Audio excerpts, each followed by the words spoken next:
Thank you for joining us for this podcast, which is Criminal Justice Reform, number 7. This is in a series for RAD, the book, Reimagining America's Dream, Making It Attainable for All. So obviously what we've done is we've gone with Pew Research and the top 10 social topics for Americans currently. We're in a presidential election year, and obviously these are the reasons why people are voting. So number 7 topic is criminal justice reform. I'm going to ask each of you to introduce yourself. And starting immediately on my left, we have Deputy District Attorney Laura Mullin. So please give us a quick background on yourself. You know yourself, well, I know you pretty well. In full transparency, Laura is my middle daughter.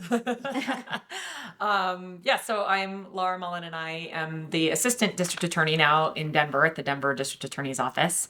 I've been a prosecutor for a little over 17 years, and my focus has mostly been on kind of victim crimes, so domestic violence, sex assault, crimes against children, and human trafficking.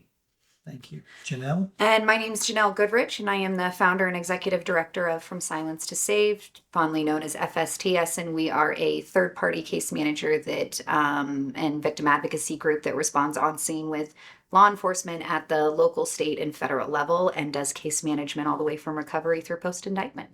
Thank you. And Sheriff? Darren Weekley, I'm the elected sheriff of Douglas County, Colorado. I've been in law enforcement for over 31 years now, and I've pretty much done it all in this business. So Fantastic. Yeah. A great panel. I really appreciate you being with us. And we're going to get right in. We're going to start with this whole balance between, has violent crime actually increased in America? We were told, with FBI data, it's down. We were then told that maybe some cities were not included in that data. We were then told in a revised issue that came out 2 weeks ago that maybe it is up. So I'll start with you, Sheriff. Is violent crime up or down, certainly for you in Douglas County in Colorado? And then the second part of it is, why is so many Americans believe that it's way up and that they are very impacted by it? Well, I think Americans need to believe their own eyes. Does anything feel safer than it did, 4 years ago, 8 years ago? And I think most people are watching their news, and you see shooting after shooting, stabbing after stabbing. Things don't seem better. They don't feel better. So when Americans see stats like that crime is down, they're a little bit skeptical. I will tell you, in Douglas County, violent crime is actually up 9%. Overall crime is down in Douglas County, but the devil is in the details. So when somebody says, well, crime is down, is it? It depends on the crime category. What are we actually talking about? You may be down in burglaries, but you may be up in robberies. And so you've got to drill down into those numbers. Yeah, that's a great answer. Janelle, same question. And, is it perceptual? The sheriff says, look at your own eyes. And one of our problems, of course, is the media. The old story of if it bleeds, it leads. And therefore it's bad news, and it's going to get attention. It's clickbait. It's going to get exposure. It's going to get following. From your point of view, from the victim's advocate point of view, is it up? Well, in my point of view, it is up, at least when it comes to sex crimes and violent crimes and things like that, which is what I work in.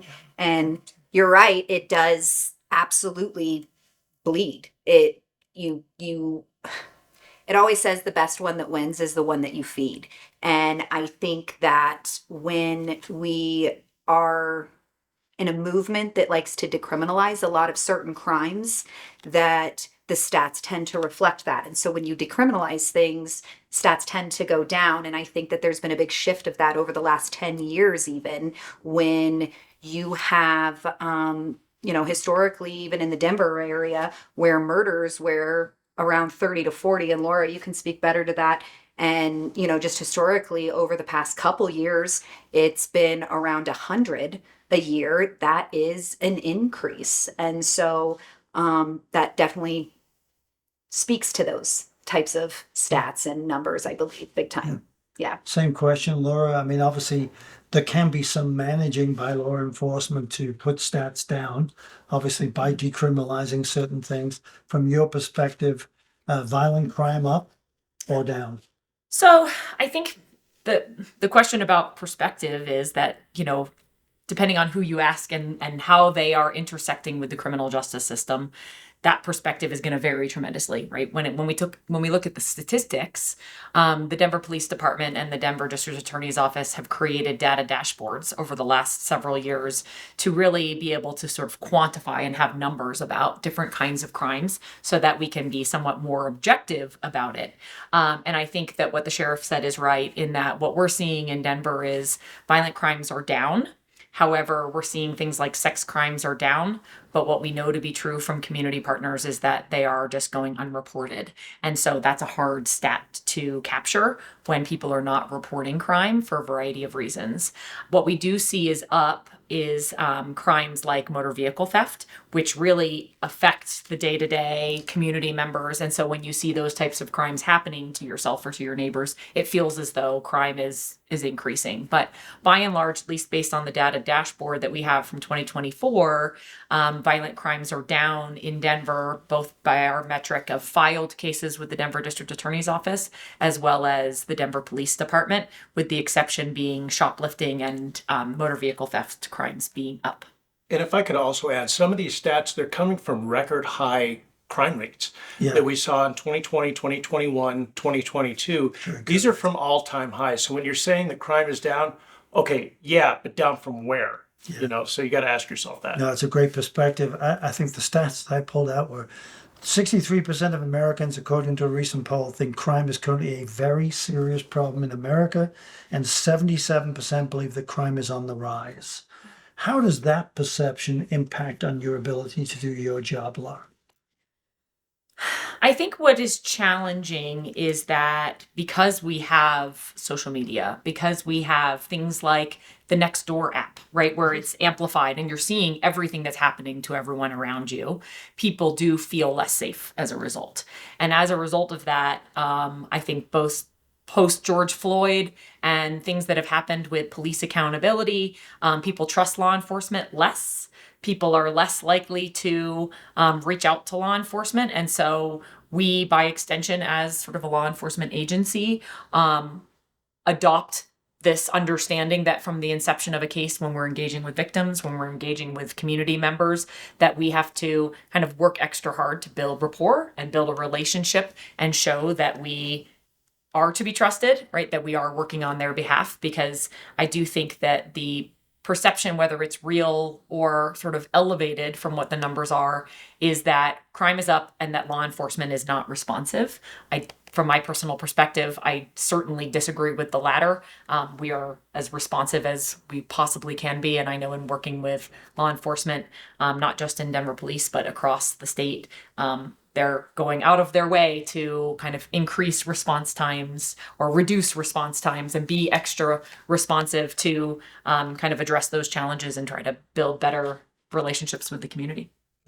Yeah. Same question, Janelle, for you and your work. Well, one, to kind of piggyback off of what Laura was saying, is that I, as a community service provider that does respond with law enforcement on scene, one of my big pushes is to make sure that the person that they're responding to has someone on scene that is not law enforcement, but that is pro law enforcement, able to build that gap, build that trust, build that bridge to make them feel safe, seen, and heard, and then really walk through with them. And a lot of times, more often than not, by the time they're done, they have a different perception of police. And maybe they will report, or maybe they will encourage a friend that it happens to report as well. And so leaving that lasting effect with them, that, police aren't necessarily the enemy. Yeah. And when it comes to the perception of police, I think that, like you were speaking about with the Nextdoor app and people having videos and stuff and it's surrounding them. The fact is too, is that I think a lot of times police get tried by the media, and it's not necessarily what, totality of the situation was. And so then law enforcement is getting tried by the media with a fraction of the evidence. And as great as body cams and having all this video around to show what's happening in crimes, it can also be very detrimental to a case, as you know. And those are things that we have to be careful with. And when you have a large community that is doing those things, but at the same time not understanding the legal gravity of it all, it can actually harm the victim rather than go after maybe the person that they're trying to go after. And in that situation, a lot of times it's police. Yeah. I love your safe, seen, and heard. That's a great phrase. Yeah. Same question, Sheriff. Well, the relationship that a law enforcement agency has with its community is critical. And so we'll look at the city of Aurora right now, for example. It's a mess. They have a new police chief in there, so I wish him well. I hope he can turn that agency around. But the fact of the matter is the citizens of Aurora did not have confidence in the police department. They've had a lot of issues in recent years. They go through one chief after another. They don't have any trust within the community with that law enforcement agency. And so if the community doesn't have that trust with that agency, you're not going to get victims reporting, whether it be a sex assault or physical assault or something like that. So you've got to build up that trust. And I fully support police accountability. We should be held to a higher standard. If you can't trust law enforcement, who can you trust? So everything falls apart at that level if they don't trust law enforcement. Yeah. And I have to give Darren a shout out there, because what I will say is that in recent years, there's been some things that have come up even in your own agency. And Darren doesn't wait for us to all find out from the news. You start internally letting your own people know, like, hey, this has happened and we are not about this. We are not standing for this. This is going to hit the news. And then it does. And he puts out a press release to the community and lets us know that, if in fact that person was at fault, which if they were, he will absolutely not give them any favors. You did this. You are not above the law either. You are supposed to uphold the law. And so I do have to give you a shout out for that. Thank you. You are very good about that. It's great to hear. And getting ahead of it. I mean, obviously, I've spent my career in sports and entertainment, and, very different. We're not, well. Somewhat. Well, yeah. I was going to say, how silly it'd be. I was at the NBA. There's crimes that happen there. I was at the NBA in charge of marketing the NBA, and we had Kobe Bryant's alleged rape. We had Allen Iverson kicking his wife out naked in the street. A neighbor took her in, wrapped her in a blanket. He kicks the door in with a gun. Yeah, we had a few things. A Wow. little bit. It's crime. Yeah, There it is. There's crime, but transparency, and I'd never, Sheriff, want to put you in a position of critiquing another agency, but the Aurora situation is a good one. I can't tell you how many calls I got from friends around the country. People who are right-wing Trumpers, people who are left-wing wokish. Because I sit in the middle and seem to be able to relate to most, not all, but about the whole Aurora situation. And, I saw people criticized for making the comment about it was just a few apartment buildings, so. But if you live in that apartment building, I bet you wouldn't feel like that statement Yeah, was okay. If you live in that apartment building, it's your world. Yeah. That is the perspective of it. And it didn't seem like the authorities moved as quickly to deal with the issue as they could have. I don't know if you can comment on that. I certainly can. So we had a stolen vehicle operation that people were stealing cars out of Douglas County. We were able to track some of the vehicles to the area of Dallas Street in Aurora. And so that's near one of the apartment complexes that has supposedly been taken over. So we were doing surveillance on that apartment complex, and there were stolen cars everywhere. The Aurora Police Department was helping us with this investigation. There were stolen cars everywhere.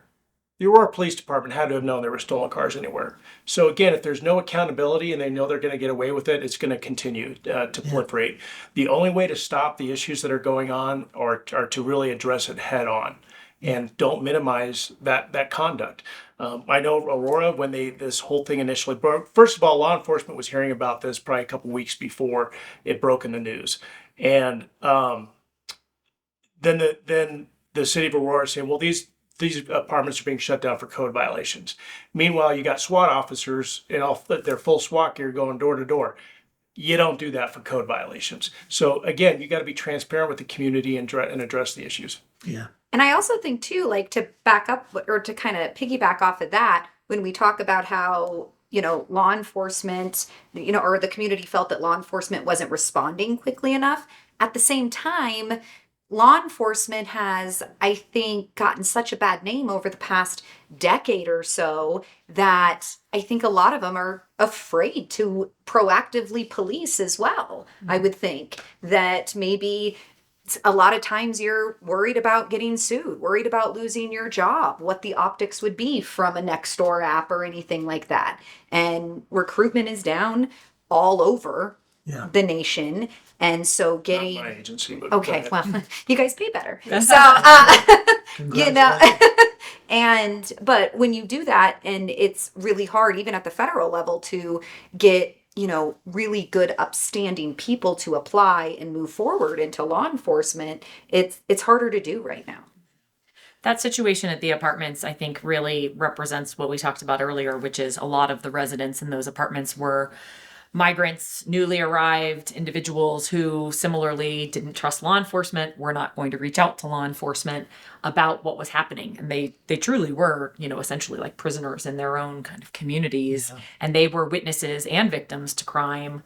And they were not, based on sort of my role and on our end of some gang cases that involved that both the gang and that area, they just weren't calling about what was happening to them. And so it's exactly sort of the concept that we talked about, which is the victims didn't trust that they were going to be served well. And whether that's based on sort of perceptions here in the United States or their own distrust of law enforcement in their home country, or some combination Which of is both, a combination of both. Exactly. that was at play. Yeah. Well, I mean, let's back to you again, Sheriff. On recruiting, you having success at being able to get recruits. I mean, I have to be honest that I can't imagine how tough it is to be a law enforcement officer out in the field today, because the job is tougher. I think maybe I view the criminals as being more sophisticated. The community's tougher too. The community response that we've talked about, or lack of response. I mean, obviously we see the TV shows and we know they're stereotypical, but who saw the crime, who saw the murder, who saw the shooter? Nobody. Crickets, that kind of stuff. How are you able to recruit the kind of staff you want? And let me throw a proposition at you that I throw out in the book, and that is a 25% pay increase for every law officer that has a criminal justice or similar degree. More than anything else, to get more mature people. I know that a lot of the recruitment is ex-military, and I think that's quite different of how you act in combat, versus obviously a police situation. I think it's the culture of the agency and it's the culture of the community that they're serving. So we are a Triple Crown accredited law enforcement agency. We're one of the top law enforcement agencies in the entire nation, and we are recognized as such. We have competitive pay and benefits. Our community appreciates law enforcement. This is not a political issue, it's a public safety issue. I get just as many Democrats coming up to me, hey, Sheriff, keep doing what you're doing, as I do Republicans. And so people want to live in that safe community. They don't want their children having to walk to school, walk around homeless encampments and things like that. When you drive into Douglas County, it's safe. The citizens appreciate their law enforcement. I'm hiring a lot of Denver cops and Aurora cops and they have better pay and benefits. They don't want to work there anymore. They don't feel appreciated. They don't feel supported by the community. They don't feel supported by their own administrations. And so at some point in your career, you get to the point where, you want to go somewhere where your work is appreciated. They put their lives on the line every single day that they go to work. And so that deserves a certain level of respect, provided they're doing the job the right way.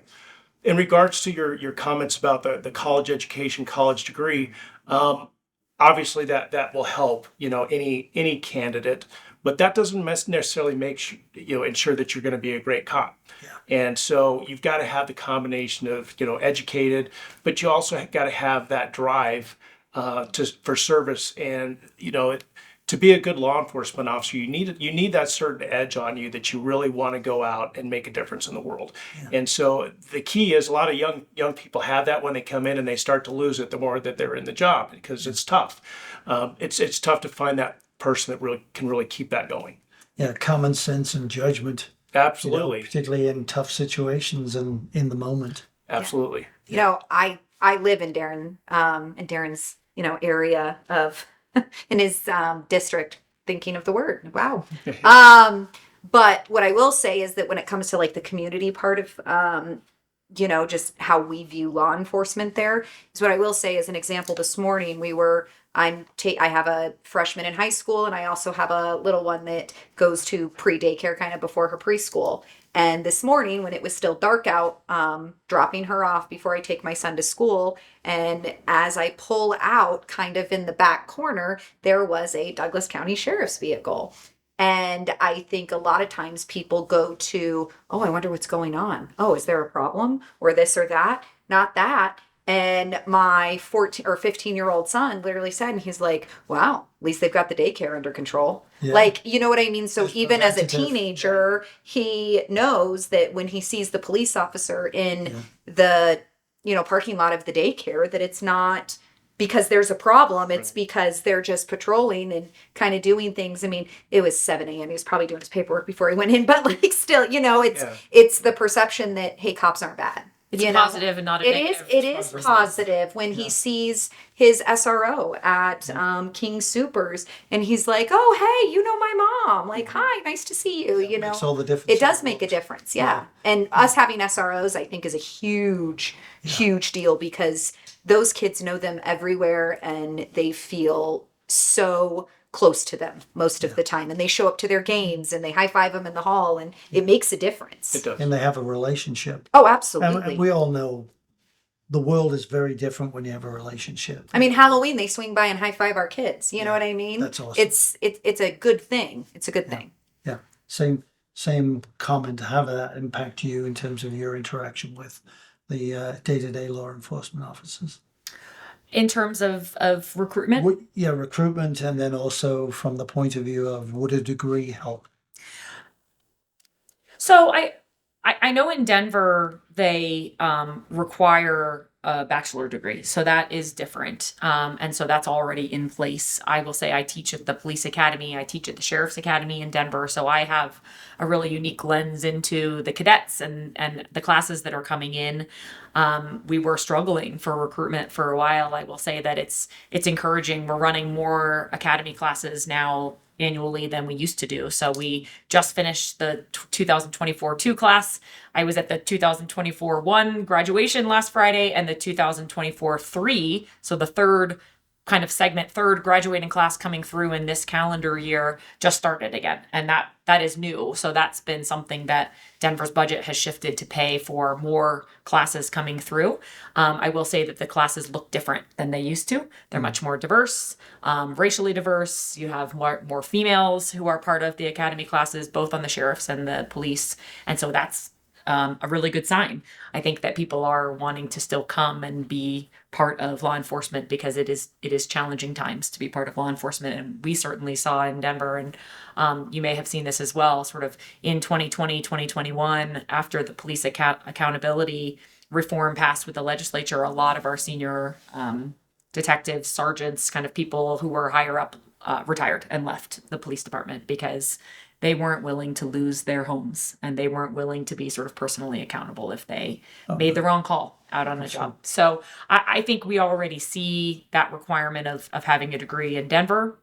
Whether that degree translates to whether you're an effective and compassionate law enforcement officer, not necessarily. I don't think that that's true. I think life experience and sort of who someone is probably a bigger driver. And their own judgment.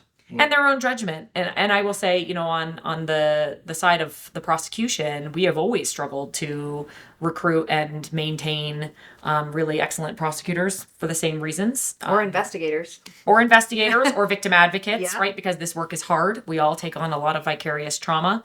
And especially for attorneys who graduate with a lot of law school debt, it's very hard to sign on to make way less money than your private sector classmates and to do the job that is unrelenting if you're doing it right, and to live in a city like Denver that is increasingly more and more expensive. Yeah. And so that is still always going to be a challenge because we are not paid even close to what we would be paid if we were doing a different kind of job. Sure. Or what you're worth. Yeah. Or what we're worth. Yeah, I'll give. So, Yeah. There you go. Yeah. And get all your court experience and everything else, working for the DA's office, and then go off to be not a public defender, but work for a law firm. Be a litigator. Be a litigator and make a lot more money. Yeah, I mean, my colleague who took over to sort of run the human trafficking unit at the DA's office, she was saying the other day that if she'd stayed in the private sector at the law firm where she was before she became a prosecutor, she'd be making 5 times what she's making now. Yeah. Crazy. Throw the first question back at you, Laura. Big criticism of our penal system is that it's not rehabilitative. Do you agree? And if so, what are the changes that we need to make? I call next. I think it depends on what facility people go to, but I do agree in large part that when I'm looking at sentencing options on cases and for offenders, I'm not really thinking of the Department of Corrections as a place for someone to be rehabilitated as much as I am looking at it as a place for them to be contained. Punitive. And there are those individuals who just simply are not safe in our community, and they're going to the Department of Corrections to be removed from society and keep the public safer. Yeah. Should there be better programs in the Department of Corrections for offenders to be rehabilitated? Absolutely. There are some. There is treatment for certain types of offenders, right, like sex offenders in the Department of Corrections, although it is difficult to access. There are programs where inmates can get their GEDs, where they can learn trades. They can do a lot of different things in the Department of Corrections, but they are very much driven by the offender and whether they choose to do so or not. And so... and then when they leave, then the system is blamed because they didn't have that, even though they chose not. Right. I mean, I think that there are certainly those individuals who I've met now in my career who have availed themselves of the opportunity to change and become a better person. Mm-hmm. And they have done that in the Department of Corrections. Is that the primary focus? I don't think so. And frankly, it's not my goal when I'm asking for a large prison sentence or I'm sentencing somebody to their entire life in prison. I'm not thinking about rehabilitation, whether that's right or wrong. That's the reality. Yeah. And there are, other programs in the community that are more rehabilitative. But, for a swath of our offenders, for me and the types of crimes that I prosecute, it's my chief goal is to get them out of the community and keep them out of the community. Well, I mean, obviously, you and Janelle collaborated on the largest sentence in the history of sex trafficking. In a gentleman, that's a bad word to use, a pimp, disgusting human being who got put away for 448 years. Correct. So, Janelle, same question. I think that's kind of a loaded question, right? Because rehabilitation, I think, should reflect the crime. And like you were saying, a lot of the crimes, when we are speaking about the case that you're just talking about, which was Robert Hawkins, he is not rehabilitative. He's not. The reason he got 448 years is because he is a habitual criminal, and clearly he had been doing this for so long, and until Laura stepped up, he wasn't going to be held accountable, honestly. And Laura wanted to make sure that since, he was not going to learn, that he was never going to be able to hurt another person. And so, no, that wasn't in the mind, because he just needs to be contained and removed, right? Where then you have some of the lower offenders where there are situations that I think that they could be rehabilitated, but I also think that in the same breath, the court system might tell them, you are required to go do X, Y, and Z for substance abuse or whatever, but then we don't put any money towards making sure that those things are available to them to actually send them there, and then we set them up for failure. On the other side of things, I think that we really do a disservice too, because they tend to have more options and opportunities and chances than victims. And we really fail the victims in that way. The Robert Hawkins case took almost 6 years. And, 7 people's lives were dragged through the mud for 7 years. And this was not you just check in every once a month or, every couple months. We were in constant contact with these people, with these, listed victims in the case. And so that's a lot for them. And it's hard for them to move on too. Yeah. And that's really a problem. So we talk about rehabilitation for the person that committed the crime. So maybe when they get back out in the community, they won't do it again. But we don't really think about the rehabilitation that we're hindering for the people that they criminalized Yeah, and there's a lot or of victimized. Sorry. victimized. Yeah, there's a lot of literature out there that suggests that our criminal justice system is more focused on the criminal, and the criminal's rights than the victim's rights. Agree with that. I think you're right. It's the Yeah, foundation. it Yeah, is. it's the foundation, and I understand why you're innocent until proven guilty. Great. But same question, Sheriff. Some people just need to be punished. And so you can do up to 2 years in the county jail. So you got to think about by the time somebody gets sentenced to DOC, either that crime is so horrific that it deserved DOC time, or they have been involved in the criminal justice system over and over and over again.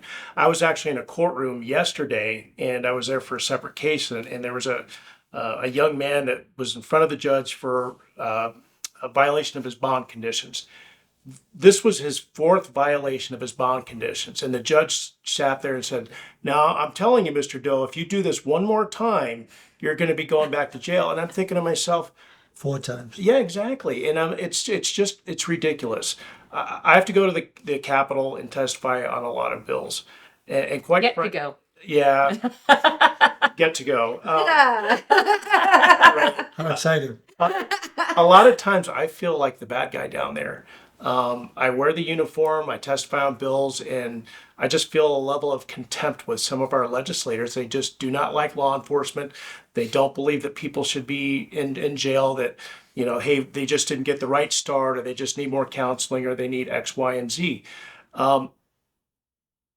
When you have I have 31 years in law enforcement. I've not only worked in the county jail, I've run our detentions division. There's a big difference between somebody that made a mistake in life and screwed up and they can get back out into society.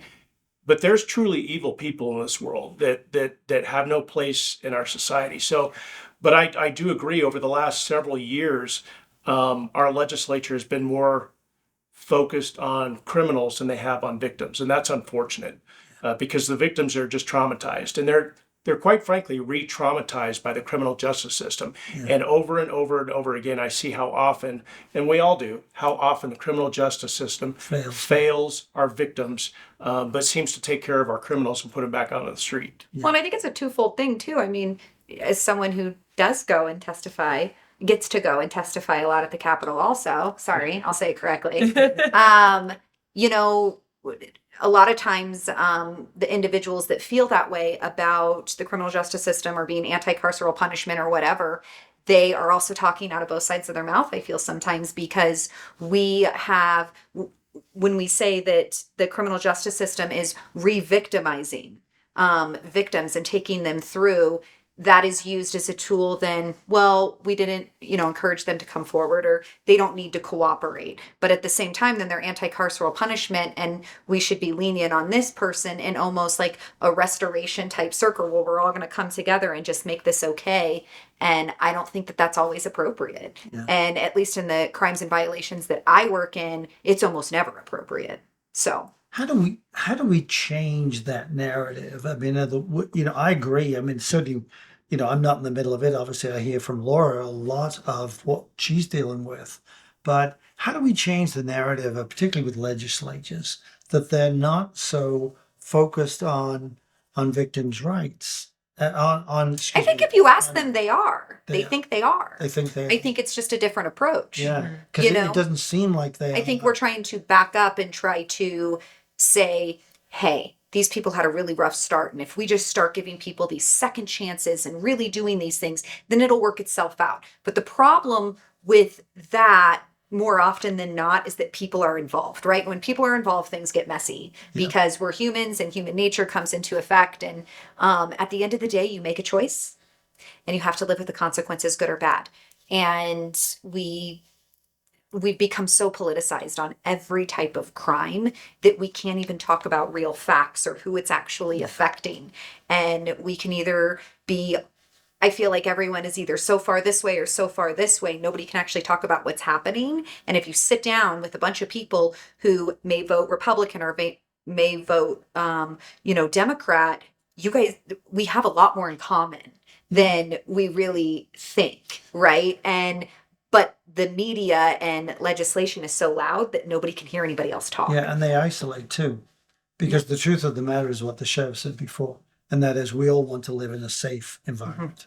That's fundamental to everybody. But you can't hug the criminality out No, of but people. It's just not going to work. No, it's not going to work. And, that's why in the book we talk about, I think one of the research numbers was if somebody cannot read by third grade level when they're in the third grade, they are 5 times more likely to commit crime, 5 times more likely to be incarcerated, 5 times more likely to be a teenage pregnant victim, either the father or the mother, and 5 times more likely to get involved in all of the social problems.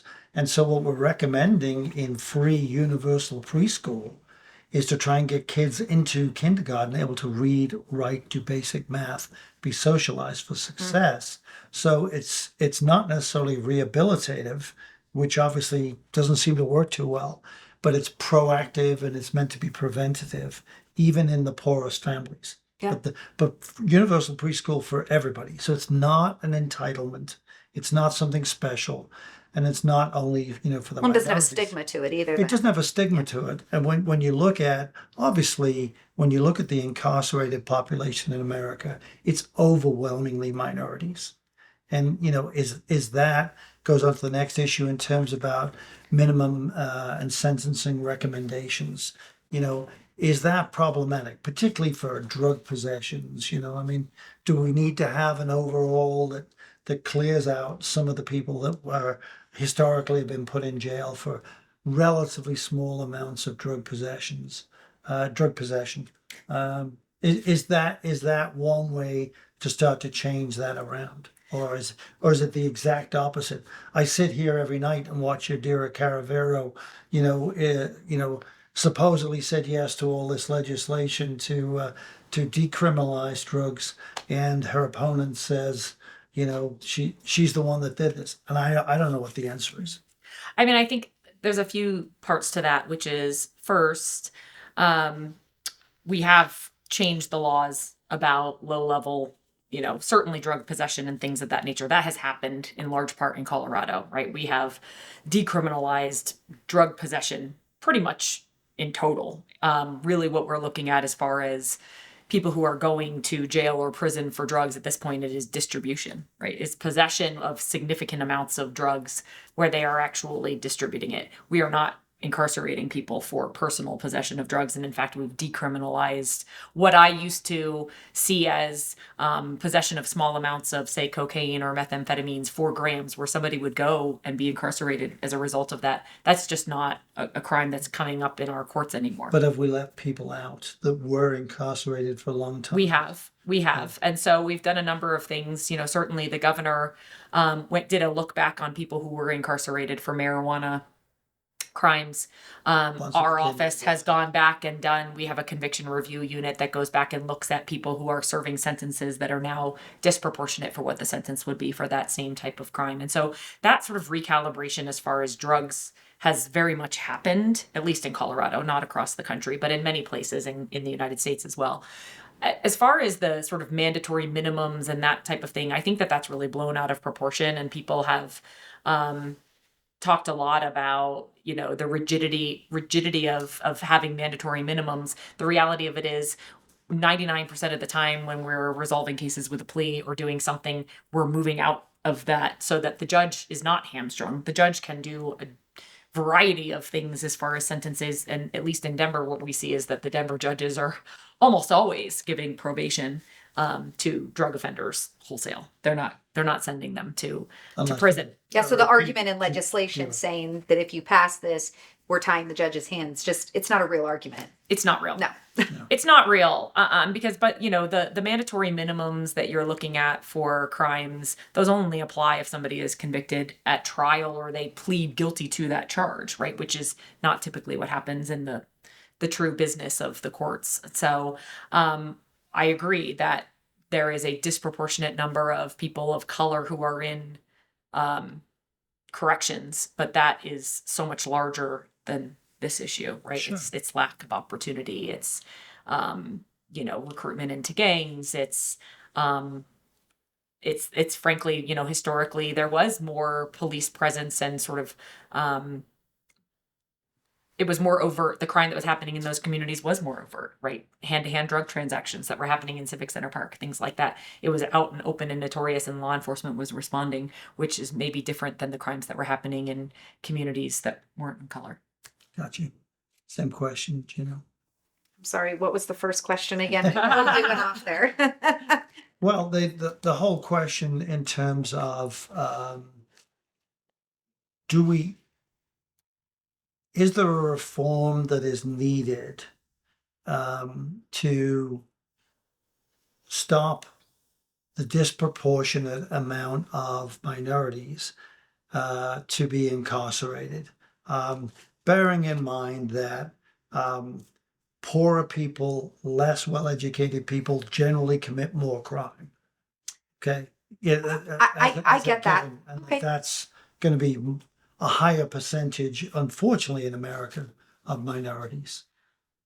I think that is a very loaded question, and it's Yes. bigger, as Laura said. With that said, I think that when we talk about the minorities and, we're talking about African American people, they make up a smaller percentage of the United States, right? But 13%. 13%, but over half are the ones that are, allegedly or being convicted of committing these crimes, Correct. right? And then you have Almost to 40%. yeah, you have to dig deeper into that, into home life, opportunity. What does that look like statistically when you have two parents raising in the home, things like that, who's home for versus dinner, one parent. all of that. It makes a difference in what that is. But it's just, there's so many prongs and facets to that Yeah. issue to come in. When it comes to the drug thing, I think it depends on the drug. Fentanyl is a that's a non-negotiable for me. Because when we talk about the amount, like with methamphetamines for 4 grams, I've been on a lot of situations where, even on undercover operations, as long as they're not distributing and it's not over 4 grams, they won't arrest.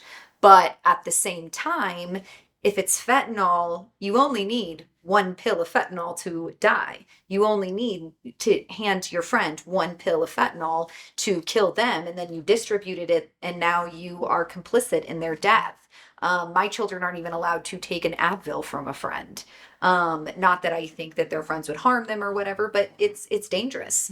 And so I think, again, it comes back to, for that drug question, it depends on the drug. Yeah, well, my experience of all the years of working in the NBA, obviously we're disproportionate in terms of our player portfolio coming from obviously minorities and the tough backgrounds to spend a lot of time with our athletes, whether it be on the road. One thing that I would say in response to that as well is that it's not up to the criminal justice system to right those wrongs, right? That starts far before cases come to us. Can we play a role in considering somebody's history, lack of opportunities? Absolutely. And like Darren said, I think that there are so many offenders who, they are not bad people. They've made very terrible choices in their lives, and maybe it's mental health, substance use disorders, some combination thereof, and lack of opportunity that have led them to us. And can we play a role in redirecting, offering services? Absolutely. But we did a study for several years. We did a look back to see, did race play any role in the resolution and sort of equality of offers on our cases and resolvingly? The answer was no. We were not looking at race as a factor in thinking about resolution of cases. And that, when we did this audit to look back over all of our case resolutions for a decade, that was not a factor that played in. And so But it shouldn't be. Well, that's right. Yeah. But I think that the perception is that it is. is. And that was one of the things that spurred that, was to look back and be able to, again, going back to data, so that it's not sort of, subjective, that it is more objective, that was not driving one way or the other the resolution of a case. And I think that that's important in sort of that question, which is the criminal justice system is unfortunately a place where a lot of people of color intersect with us. because of that lack of opportunity. The answer comes far before they ever meet us. And that's a large part of the problem. Obviously, we saw that in sports and entertainment, particularly with lack of a male role model. That the stats that I read were 60% of black families, black children are born into a single parent family, and that within 1 year it's 71% where the father has then left the family. And I know being a single parent, when my children were 13, 11, and 8, this one to the left of me was the 11-year-old, and I was making a 7-figure salary. So I was able to find a good nanny, but it took a while and it was terrifying. Yeah. So just how hard that is not to have, and they spent the weekends with their mom, but all week with me. So I understand that stress. Same question again, Sheriff. Difficult question. Yeah. So just overall with the drug offenses, a lot of crime overall revolves around drugs. Everything goes back to the drugs. And I think that's where we started to slip as a society. Now, I'm not saying that every drug possessor needs to do some serious time, but when you minimize the possession, you minimize the drug dealing, there's no consequences for that. Now we're seeing all over the country the amount of homelessness, just the amount of crime that surrounds drugs, whether you're talking stolen vehicles, all of this leads back to the drug industry. And I think it's, we're never going to win the war on drugs, but once we stop actually doing the enforcement component, and that there was no consequences, I believe that led to where we're at right now as a society. I think like 76,000 people died last year from drug overdoses alone, and that was down from the year prior. Yeah. If 76,000 people died from gun violence, in this country, people would be up in arms, but they're not, because it's a drug overdose, and they just move on from there. It's a serious problem. People are dying left and right in our community, and where's the outrage? Yeah. Well, there's lots of areas that there isn't the outrage, and one of my conversations with certainly with my minority friends is, where's the outrage in South Chicago? Within the community, and I had a gentleman here who's going to partner with us on some of the work that we're trying to do, and his organization based in Las Vegas is called Gentlemen by Choice, Ladies by Choice. He's African American. He works with the African American population, with kids in grade school, teaching them self-esteem, self-respect, and how to act like a gentleman and act like a lady. And basically the goal is for them to maximize their opportunity and turn around the narrative in many of their homes, because they don't have that support. What's the role of mental health in so much of the crime in America, and what could we be doing better? Start with you, Sheriff. I think we're headed in the right direction. Douglas County, we were one of the first agencies in the state to have the co-responder model, and so that's where we pair a deputy sheriff with a mental health clinician. Law enforcement needs to adapt. They need to be more progressive in this area. I think my agency is one of the ones that has led the charge with that. It's no longer acceptable for the law enforcement officer just to show up for a call for service and handle things the way that we used to. We are required, with rightfully so, to de-escalate situations, understand the mental health component that could be at play, and take that into account and get people the help that they need before they end up in the criminal justice system. So any agency that's not doing that's not paying attention to what's going on around them. So, and then if they are incarcerated, we have those clinicians in our jail environment to help them. The majority of our inmates either have a substance abuse problem, mental health issue, or both. And so we have got to, in many agencies are already doing this, but we need to do better. The state of Colorado is horrible when it comes to mental health overall. We are way behind the curve as a state. And the fact of the matter is, your local law enforcement officers, they are the ones that are being tasked with addressing these issues, because and typically being penalized when it doesn't go well. Exactly. Yeah. But when when they don't know how to fix a situation, they call law enforcement. And so we've got to be prepared to deal with those challenges. My goal as the sheriff, and we've been trying to catch up since 2020, is to ensure that every single one of our officers is CIT trained. And so when they go for that call for service, if it's a suicidal subject, if it's a domestic violence incident, family violence incident, they know how to respond there and address those issues appropriately. Because law enforcement, if you don't handle these situations correctly, you're facing severe liability and also issues within your community. And escalation. Absolutely. Very, very hard to de-escalate. Same question, Janelle. For me in the mental health role, it's my role's a little bit different as I do respond on scene with FBI and with state and local law enforcement, but it's always overwhelmingly in child exploitation and human trafficking situations. And so a lot of times the mental health does come out in those situations as to fear, anger, they're believing things that the trafficker pimp has told them, they're screaming, they're hitting.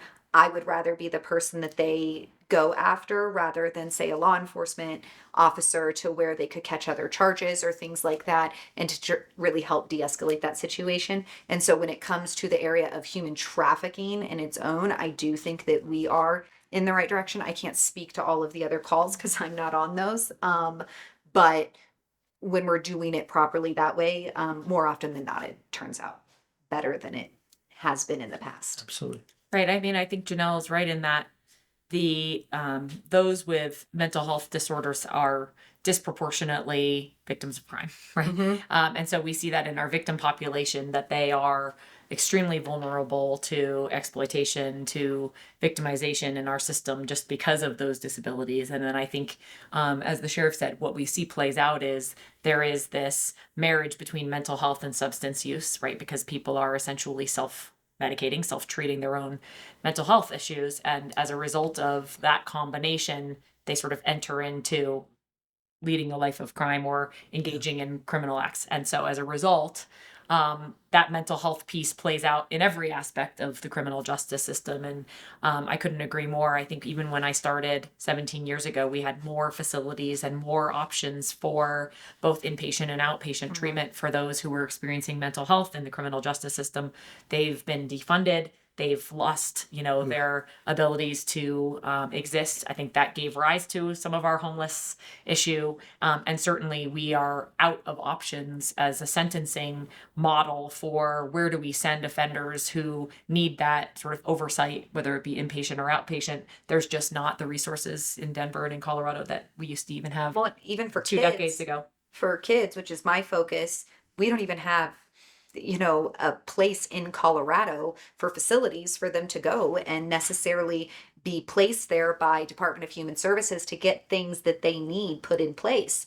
And but then we are getting mad at Department of Human Services or getting mad at the police that show up that aren't responding the way that they deem fit, or, having as case managing and making sure that they reach their goal to whatever they need to reach for the court system or for the DHS case plan that they have. And then we get mad at everyone else when we've set the whole system up for failure because we keep taking things away without replacing it with adequate replacements to actually take care of the issue. We panic, we pull back, and then we just watch it fall apart and then look at everybody and go, oh, well, why isn't this working? Well, because we made it that way.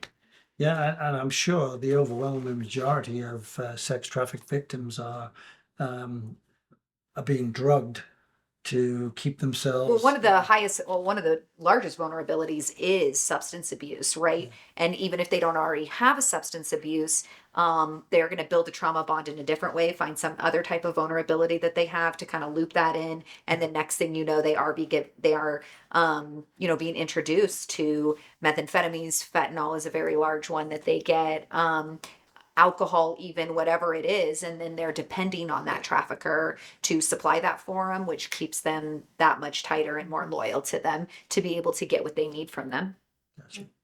I'd be remiss if I didn't ask a question that certainly is out there, and that is gun control.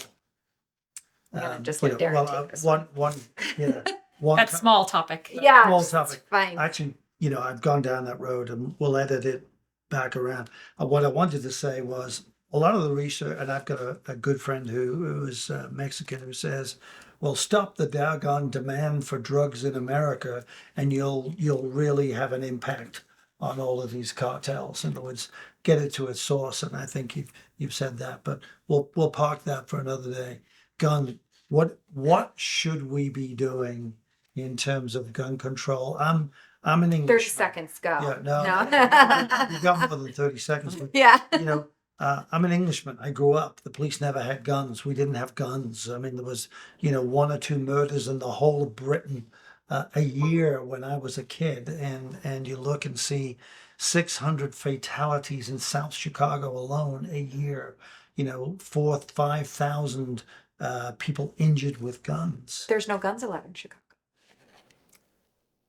Of course. Right. And actually, she brought up what I was going to say. Chicago has some of the most, stringent gun laws in the country, and Chicago's a mess. I firmly believe I'm a Second Amendment supporter, Second Amendment defender. What you need to do is hold people accountable when they misuse those firearms. You need to have your guns locked up, keep them away from children. You need to be a responsible gun owner and don't misuse that firearm. But the fact of the matter is, criminals don't care about gun laws. They don't care if somebody's willing to commit murder. They don't care if there's a gun law in the books. And so hold those accountable that are committing the crimes. And I firmly support law-abiding citizens of sound mind having firearms. We have, X number of AR platform rifles. Hundreds of thousands of Americans own AR platform rifles. Hundreds of thousands of Americans aren't committing mass murder. No. So you need to, if we have an issue where we have somebody making threats or something like that, we are going to drill down on those threats and do thorough investigations to prevent that from ever happening. Hold people accountable. I got beat up during the campaign because I will follow through on a red flag order. I will seek one out and follow through on one if it's necessary. And what people are worried about, well, you're going to just take guns away from it. The system doesn't work like that. So it's almost like obtaining an arrest warrant or a search warrant. And we don't do a lot of these, but when we do, it's necessary to protect people's lives. But the fact of the matter is, I firmly believe it's not the guns, it's the individual. And that's why I will do a red flag if it warrants it. But I think trying to seize weapons from law-abiding citizens, I think it's a violation of our Constitution. Yeah, very much. Well, So. and how many? I mean, I too am I conservative, and I am definitely a Republican. But I do support red flag, and I have definitely gotten pushback from that. Like, I'm going to be anti-gun for some reason, and I'm not. That we should not want mentally ill people to have guns, no matter what side of the aisle you are on. That should be something that we are all on the same page with. And if we can't agree on that, then I'm not sure we'll ever agree on anything as a society. And I think the average citizen is completely unaware of the issues that we deal with in law enforcement. They'd be horrified of some of the reports that I read. And then the situation, even in Douglas County, right? I can't imagine the city of Denver. But even in Douglas County, where we have people that are truly mentally ill, and the reality that they may act upon that and hurt other people. As the sheriff, I don't want their blood on my hands. Mm-hmm. So if I fail to do my job, that's a problem, and I will do everything that I can to keep my community safe. And again, these extreme risk protection orders, they're few and far between that we actually need to take that step to save lives. When I was campaigning, I often told people, I want you to imagine the person that is closest to you in your life, whether it's your spouse, whether it's your child, whoever. And imagine that they were a victim of a mass shooting event at a local grocery store, what have you. And then imagine that you found out later on that the sheriff knew about it and did nothing to save your loved one. And that's what the extreme risk protection order is for.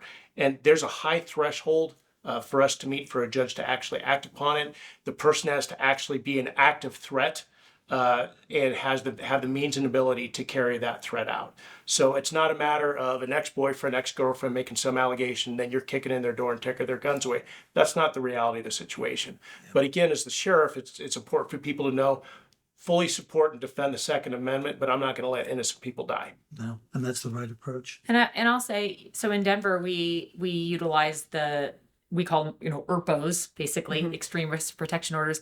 We have used ERPOs a lot more to be able to take guns from people who are sort of demonstratively at risk, mentally ill, making active threats. And so we use that pretty regularly. We also do a lot of firearms relinquishment in domestic violence cases where we are really reinforcing and making sure that when someone is charged with a domestic violence offense, we have investigators who are actually going out and seizing their guns, which has made a tremendous difference in terms of lethality, because we know that domestic violence has got the highest risk of lethality of any other offense.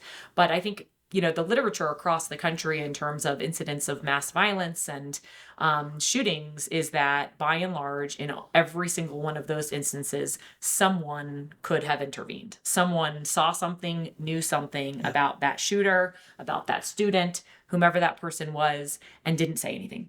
And the safe to tell programs and things of that nature, right? These opportunities for people to sort of raise their hand and make a call to do an anonymous tip are tremendously impactful and have made a really big difference. Yeah. And so I do think that is one area that we can continue to be more successful in, really encouraging people that they can be the difference and that they can be that interrupter. And so I think that should be kind of a larger program across the country and have various iterations. I know Safe to Tell has been really successful in the schools. Yes. And, thousands of students are utilizing Safe to Tell, and that has made a difference. And I know anecdotally in meeting with law enforcement and investigators that has likely stopped incidents of shootings in schools. And so I do think that is one thing that really can be, I think, applied in a larger context that has a demonstrable difference. And it's not about taking away weapons or passing gun laws. It's about raising awareness and empowering people that if they have a concern about someone, that they need to tell someone and then let the system kind of run its course. And that those have been probably the biggest interceptor of gun violence. I actually really agree with you on that. And you were speaking about, growing up where you did and there was no guns. Police didn't have guns. Think about Sweden. Everyone has a gun there. Yeah. Everyone. And, people don't hear Sweden getting involved in anything. You want to know why? Because everyone there has a gun and they are trained on how to use it and properly and safety from a young age up. And so it's just a different approach and different culture on how they move forward with it. But you don't hear about mass shootings there and things like that. Yeah, I think culturally it's very different when you've got much more of a homogeneous, culture. As you do in some of the European countries, and you see that around the world. Versus, one of the points in the book is we are not a melting pot, and we don't want to be a melting pot. We're a mosaic in our country. So you've got all black, all white, yellow, brown, whatever. You got mixes, and you don't want to have one homogeneous new melting pot culture. The beauty of America is that we have pizza and we have Italian food and Mexican food and Russian food and carrot food, and we've got all of these beautiful blends of culture that not only have brought us the technological advancements that we've got, but just the quality of life we have. So again, I'd be remiss if I didn't throw a question to you quickly, Laura, on bail reform. Has the balance gone too far, and does it need to swing back on bail reform? Another real easy, non-loaded question for you guys. Yeah, I mean, I think, one of the things that we're seeing even on the ballot this fall and, here in Denver is obviously we're trying to put back in to place that someone who is charged with first-degree murder, who goes through a hearing where we prove that it is, we call it proof evident presumption great, that it is likely that they would be convicted of first-degree murder, that person be held without bond. That has changed in Colorado this year. It has resulted in wildly inconsistent bonds for individuals who are charged with the worst crime, right? Taking the life of another. And so I do think that pendulum swing has gone too far. We are seeing that. We are seeing recidivism. I know the community is frustrated with that. We are frustrated with that. People are coming in, they're getting PR bond after PR bond after PR bond. They go right back out. They commit Personal another recognizance. personal recognizance bond. They go back out and they reoffend immediately, right? And we're doing them, frankly, a disservice, because in the end it ends up hurting them more, because They got they no are crimes. right. They are now No going sentence. to be in an enhanced sentencing posture because they were being supervised for a case and then went out and reoffended. And so it's not actually a service for that offender. I'm certainly in support of looking carefully at bonds, and are bonds discriminatory? And I think the answer was that bonds historically were discriminatory, right? And I can speak from personal experience of having, a very serious case where a very wealthy person was able to stay out and be in his own home and go about his daily life because he could post $1 million bond, whereas your average person committed, charged with maybe even committing a low level offense, is stuck in jail on a $2,000 bond.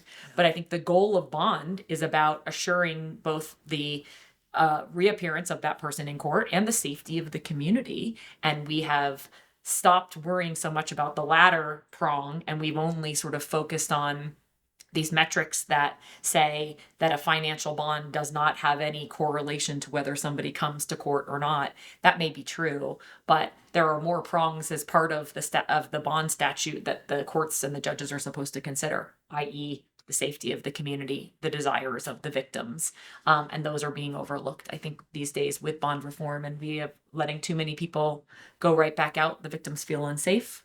As a result, we lose, Greatly particularly BB cases, I feel I was like. just going to say, Yeah. in domestic violence cases, we lose cooperation with those victims because they don't feel like we can protect them. Yeah. They are being re-victimized while that person is back out in the community, and oftentimes coming right back home again.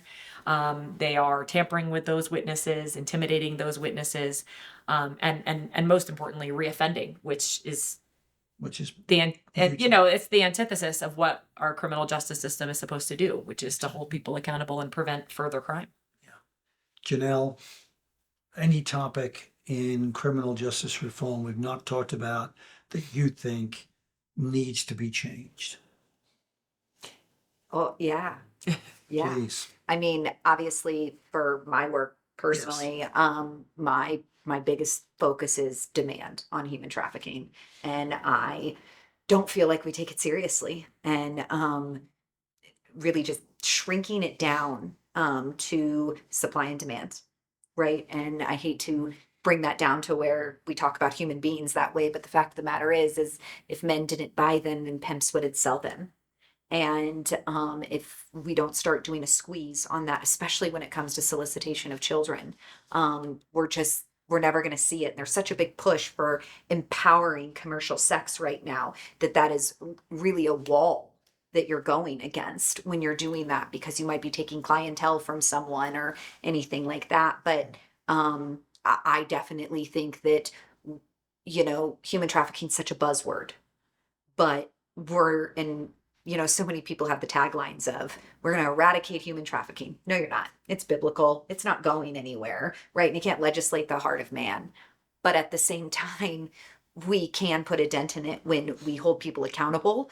We're not pleading down for solicitation charges to maybe lower level or not even sex offenses in some cases. And I'm a very big proponent of mandatory jail time for someone who purchases a child for sexual gain. I Couldn't am. agree with you more. Thank you. Sheriff Tim? I'll be honest with you. I recently graduated from the FBI National Academy in Quantico, and my classmates were from all over the world.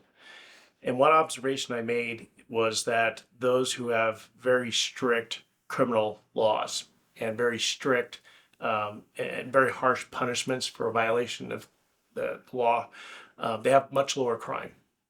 And so, I am a proponent of holding people accountable. If people can be rehabilitated, great.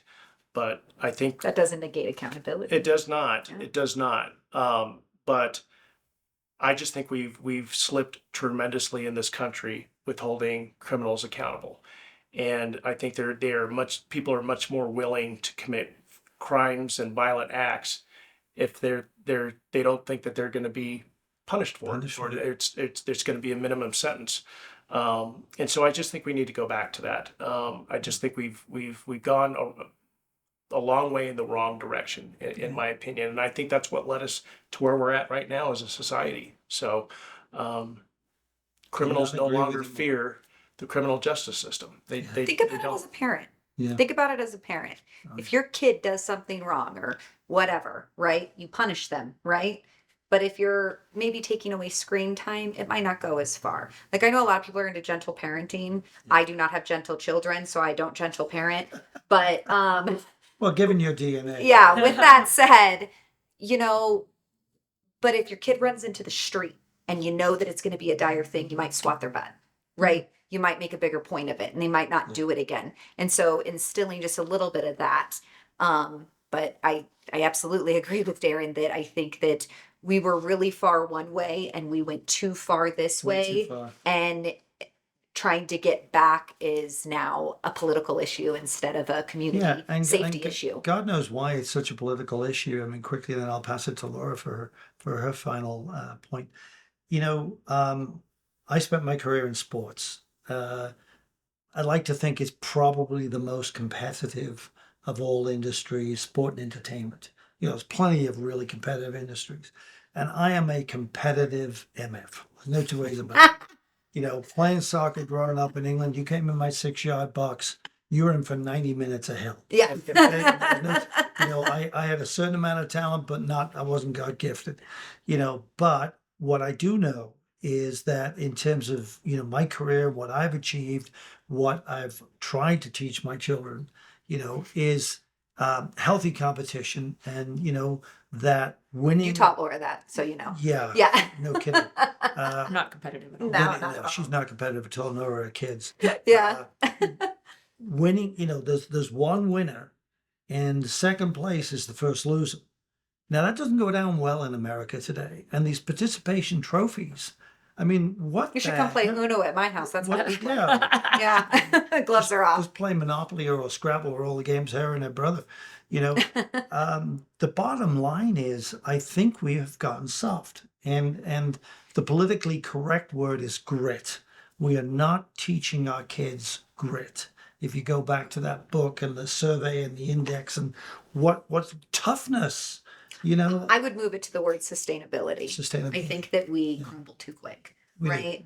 Like at my house, we roast our kids often. So when they go out into the world, they can, you know, take it or give it back properly, right? It's really helped with tough coaching and Absolutely. things like that. And I think we should do that. Yeah, fall down 10 times, get up. Yeah. Are you bleeding? You're Yeah, fine. Move along. Get up. That's it.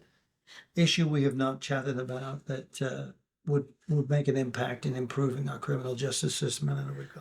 Well, I think that, you know, it's not so much an issue as it is sort of an observation, which is after spending really my whole professional career in law enforcement, getting to know law enforcement on a very personal basis, spending long hours together, working hard cases together, I can say that the majority of people who are in law enforcement are in it for the right reasons, and this is a really hard profession. Mm-hmm. And those who do it for the duration of their careers do it because they care and because they want to make a difference. And they I have don't grit.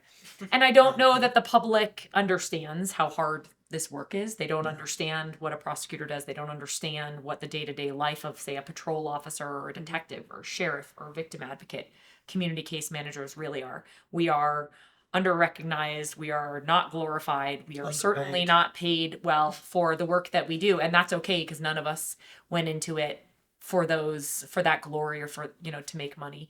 But I think that there is a disconnect, and it's really easy to stand on the sidelines and kind of lob bombs or to criticize what we do when people don't really understand and they haven't been able to walk, you know, even a block in the shoes of law enforcement to understand.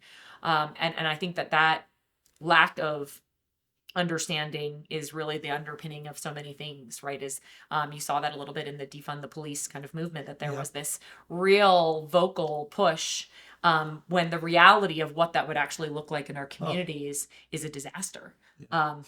it's unimaginable, right? We see that in other parts of the world, right? Where you pick up the phone, no one's coming to help you.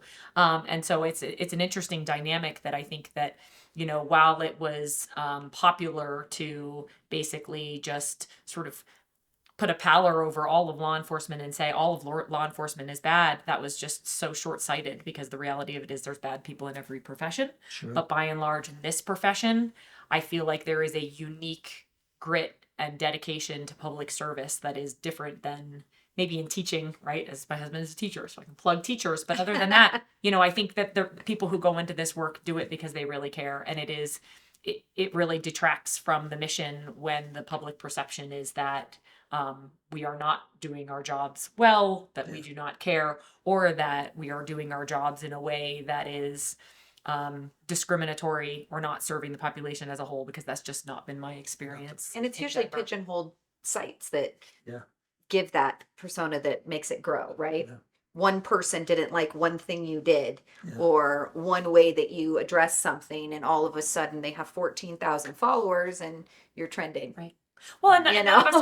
us are perfect, right? We all No. make mistakes. I've made plenty of mistakes during my career, just like I made a everyone mistake this morning. in every You know? profession does. But your mistakes are amplified. I want to say 2 thank yous to each of you. First of all, thank you for what you do. Thank you for being there. Thank you for making us safe and safer. And number 2, thank you for being here and your open, honest, transparent discussion on, as you said, Janelle, several times, some pretty tough topics that we talked about. So thank you. Thank you. Thank you for Thank having you. us. Thank you.